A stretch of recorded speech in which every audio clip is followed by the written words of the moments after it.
Dans ce laboratoire et dans ce premier exemple, on va regarder pour un certain échantillon donné, si à partir de cet échantillon, on peut voir s'il existe un lien entre l'état civil et l'achat de produits sans marque. Ici, on est dans le cas où on a les données brutes, les deux colonnes au complet. Donc, la première étape pour obtenir le tableau des fréquences observées consiste à faire le tableau croisé dynamique d'Excel. Donc, je le fais, je sélectionne les deux colonnes au complet. Je viens chercher insertion tableau croisé dynamique. Je veux le faire dans la feuille de calcul existence et je vais me mettre là où j'ai de la place, par exemple ici. Alors, si je regarde à la page 98 de mon manuel, je vais mettre l'achat de produits sur les différentes lignes, l'achat de produits sur les différentes lignes et l'état civil sur les colonnes.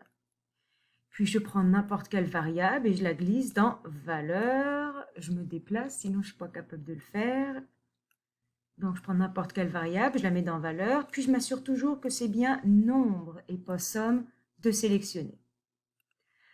Ce tableau-là, qui va me permettre d'obtenir le tableau des fréquences observées, je le copie et j'en fais un collage spécial par valeur, qui est aussi le 1, 2, 3 qui est ici.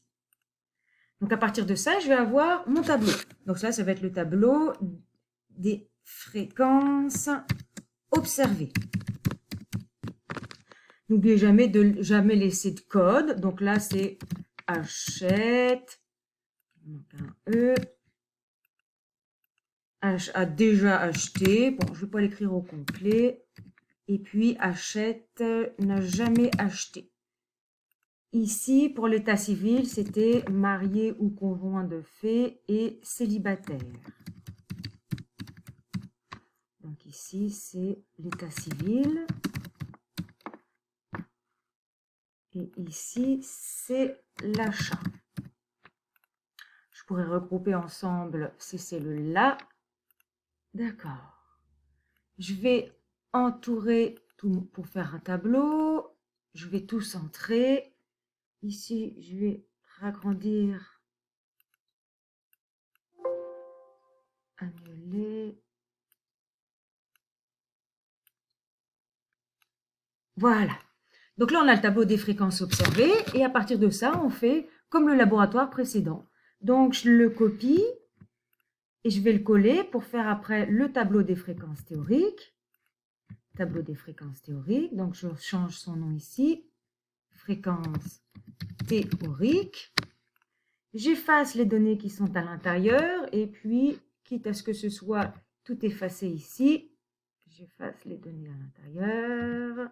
Je vais le recopier tout de suite et puis je vais créer à partir de ceci le tableau de mes écarts. Donc le tableau ici des écarts. Les fréquences théoriques, on se rappelle, c'est le total ici de la colonne. Je bloque 2 fois, multiplié par le total de la ligne. Je bloque 3 fois, divisé par le grand total. Je bloque 1 fois. À chaque fois que je dis que je bloque, j'utilise la touche F4. Entrée, puis je viens par la suite copier les données. Et puis je pourrais retirer un petit peu de décimales. Maintenant, le tableau des écarts, eh bien, égal, on ouvre la parenthèse, c'est les fréquences observées moins les fréquences théoriques. Je mets au carré avec l'accent circonflexe 2 et je divise par les fréquences théoriques. Une fois que je l'ai obtenu une fois, je le recopie ici et je le colle et je remets vers le bas. Là encore, je pourrais diminuer le nombre de décimales. Je suis maintenant en mesure de calculer toutes les données importantes. Donc, je pourrais écrire le degré de liberté. Je vais avoir besoin du qui carré critique,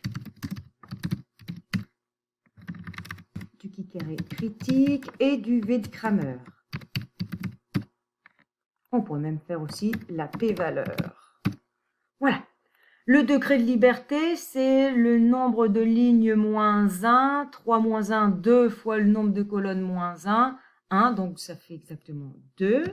Le qui carré critique, on vient aller le chercher. Alors on vient chercher ici dans les statistiques, loi qui de inverse droite pour le qui carré critique. OK. Probabilité, ici, on me demandait un test, un seuil de signification. Je regarde à la page 98 de 5%. Le degré de liberté, on vient de le calculer. Je vais cliquer ici. OK. Donc ici, on a notre qui carré. Le qui carré critique, je renvoie à la ligne. Pour le qui carré critique, je viens chercher...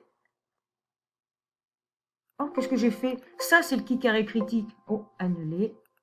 Excusez-moi, ça, c'était le qui carré critique. Alors, je vais me remarquer ici critique.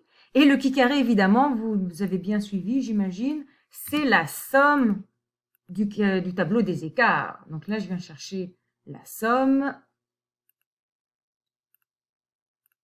OK. Et je viens chercher toutes les cellules du tableau des écarts. D'accord. La p-valeur, calculons-la tout de suite. Donc, je vais chercher dans les statistiques, loi qui de droite. Loi qui de droite. OK. Donc, le qui carré, je vais le sélectionner. Et le degré de liberté, il est ici.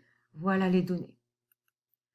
Pour le V de Cramer, donc pour le V de Cramer ici, je vais utiliser la formule, pour pas que vous soyez perdus. La formule, par exemple, qui est à la page, je cherche dans le manuel. Parce qu'à ce niveau-là, je ne vous la demandais pas encore. Voilà, la formule, elle est à la page 100.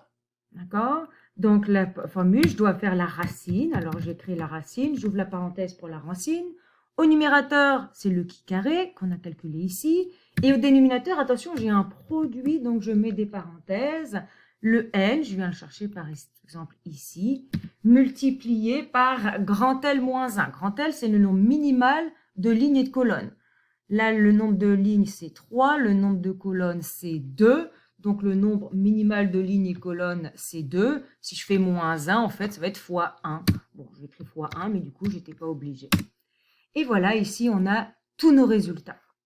Donc maintenant, pour prendre la décision, on se rappelle qu'on a toutes les étapes, par exemple, à la page 96 de notre manuel. Directement ici, je vois que la p-valeur est plus petite que 0,05, que 5%. Donc forcément, on va rejeter H0. D'accord? Donc on va rejeter H0, ce qui veut dire que mes variables... donc, on rejette H0, on va garder H1, excusez-moi, et donc les variables sont dépendantes. Donc là, ici, l'état civil dépend de l'achat. Si on n'avait pas tenu compte ici de la p-valeur, j'aurais comparé les données du qui carré par rapport au qui carré critique. Là, on a largement dépassé la valeur critique, donc on est bien dans la zone de H1 aussi, on est suffisamment loin de 0 pour dire que les variables sont dépendantes. D'accord? Donc, voilà un premier exemple.